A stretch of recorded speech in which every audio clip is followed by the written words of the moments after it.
السلام علیکم ورحمۃ اللہ وبرکاتہ۔ الحمدللہ وکفا والصلاة والسلام علی عبادہ الذین اصطفیٰ، اما بعد، اللہم صلی علی محمد وعلی آل محمد۔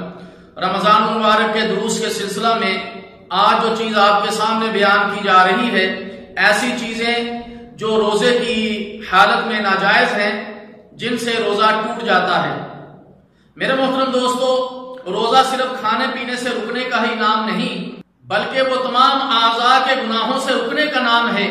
جیسے کھانے پینے سے روزہ ٹوٹ جاتا ہے، اسی طرح گناہ کرنے سے روزے کے اجر و ثواب میں کمی واقع ہو جاتی ہے۔ اس لیے میرے محترم دوستو، مثلا جھوٹ بولنا، فسق و فجور کرنا، گالی گلوچ دینا، لڑائی جھگڑا کرنا، رسول اللہ صلی اللہ علیہ وسلم نے ارشاد فرمایا، جو جھوٹ بولنا اور اس پر عمل کرنا نہ چھوڑے تو اللہ تعالیٰ جل شانہ کو کوئی ضرورت نہیں کہ یہ شخص اپنا کھانا پینا چھوڑے۔ صحیح بخاری۔ رسول اللہ صلی اللہ علیہ وسلم نے ارشاد فرمایا، جب تم میں سے کسی کا روزے کا دن ہو تو وہ فسق و فجور نہ کرے اور نہ شور و غل کرے، بس اگر کوئی اس کو گالی گلوچ دے یا اس سے لڑائی جھگڑا کرے تو یہ کہہ دے کہ انی صائم، میں روزے دار ہوں۔ صحیح بخاری۔ وضو اور غسل کرتے وقت روزے کی حالت میں منہ اور ناک میں پانی ڈالنے میں مبالغہ نہیں کرنا چاہیے، تاکہ پانی منہ اور ناک کے ذریعے کہیں حلق میں نہ چلا جائے۔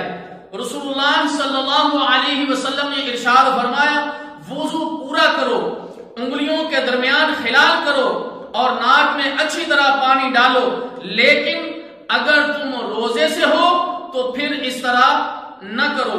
سنن نبی داؤد۔ روزے کی حالت میں بےہودہ، فحش اور جہالت کے کام یا ایسی گندی گفتگو کرنا منع ہے۔ سیدنا ابو ہریرہ رضی اللہ تعالی عنہ بیان کرتے ہیں، رسول اللہ صلی اللہ علیہ وسلم نے فرمایا، روزہ کھانے پینے سے رکنے کا نام ہی نہیں بلکہ بےہودہ اور فحش کاموں سے رکنے کا نام بھی ہے۔ لہذا اگر روزے دار سے کوئی گالی گلوچ کرے یا جہالت سے پیش آئے تو اسے کہہ دینا چاہیے کہ میں روزے سے ہوں۔ اسی طرح میرے محترم دوستو، بہت سارے روزہ دار روزے کی حالت میں ڈش انٹینا، ٹیلی ویژن، گانے سننا، تاش کھیلنا، لوڈو کھیلنا اور اسی طرح سوشل میڈیا کا غلط استعمال کرتے ہیں۔ میرے محترم دوستو، اور کہتے کیا ہیں کہ یہ ٹائم پاس ہے۔ حقیقت یہ ہے، یہ ٹائم پاس نہیں بلکہ یہ ٹائم برباد ہے۔ آپ کا ٹائم کاؤنٹ ہو رہا ہے، عند اللہ لکھا جا رہا ہے۔ اس لیے میرے محترم دوستو، یہ تمام کی تمام اشیاء یہ روزے کے اجر میں کمی واقع کر دیتی ہیں۔ ایک سال کے بعد رمضان آتا ہے، اجر و ثواب اور اللہ کی رحمت کو لوٹنے کا موسم آتا ہے، لیکن اس موسم کو بھی اگر ہم ان فضولیات کے اندر لگا دیں گے تو میرے محترم دوستو، سوائے بھوک اور پیاس سے کچھ حاصل ہونے والا نہیں۔ اور میرے محترم دوستو، یہ تمام چیزیں جو ہیں یہ عام حالت میں بھی ناجائز ہیں، لیکن روزے کی حالت کے اندر تو ان کی سنگینی کا اور ان کا جرم اور زیادہ بڑھ جاتا ہے۔ اللہ تعالی ہمیں بچنے کی توفیق عطا فرمائے۔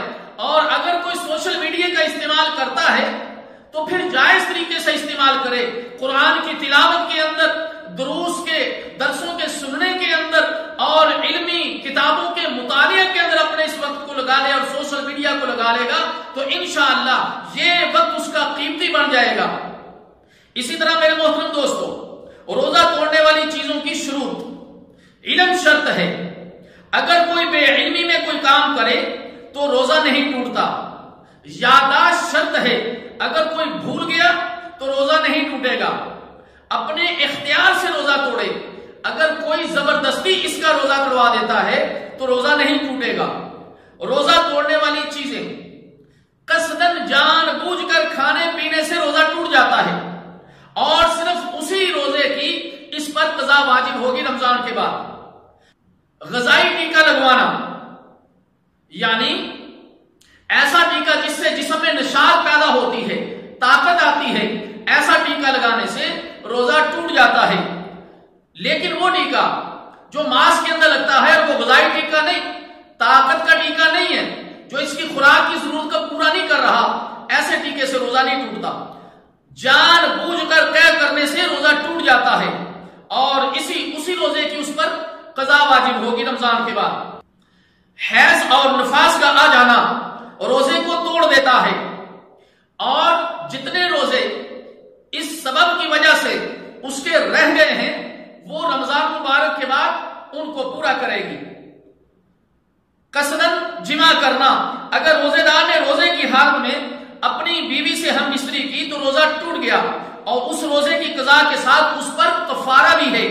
کفارہ یہ ہے کہ ایک غلام کو آزاد کرنا، اگر غلام نہ پائے تو 2 مہینے کے متواتر روزے رکھنا، اگر یہ بھی نہ رکھ سکے تو 60 مساکین کو کھانا کھلانا، اور اس روزے کی بھی اس پر رمضان مبارک قضا واجب ہوگی۔ سیدنا ابو ہریرہ رضی اللہ تعالی عنہ فرماتے ہیں ہم ایک مرتبہ رسول اللہ صلی اللہ علیہ وسلم کے پاس بیٹھے ہوئے تھے، ایک صحابی آئے اور کہنے لگے یا رسول اللہ صلی اللہ علیہ وسلم میں تو ہلاک ہو گیا۔ نبی کریم صلی اللہ علیہ وسلم نے پوچھا کہ کیا ہوا؟ اس نے عرض کی کہ یا رسول اللہ صلی اللہ علیہ وسلم میں روزے کی حالت میں اپنی بیوی سے صحبت کر بیٹھا ہوں۔ رسول اللہ صلی اللہ علیہ وسلم نے ارشاد فرمایا کہ کیا تو ایک غلام کو آزاد کر سکتا ہے؟ اس نے کہا کہ نہیں۔ اللہ کے رسول صلی اللہ علیہ وسلم نے پوچھا کیا 2 ماہ کے مسلسل روزے رکھ سکتا ہے؟ اس نے کہا نہیں۔ رسول اللہ صلی اللہ علیہ وسلم نے پھر پوچھا کہ 60 مساکین کو کھانا کھلا سکتے ہو؟ تو اس نے عرض کی نہیں یا رسول اللہ صلی اللہ علیہ وسلم میں یہ بھی نہیں کر سکتا۔ تو پیارے نبی صلی اللہ علیہ وسلم نے فرمایا کہ بیٹھ جاؤ۔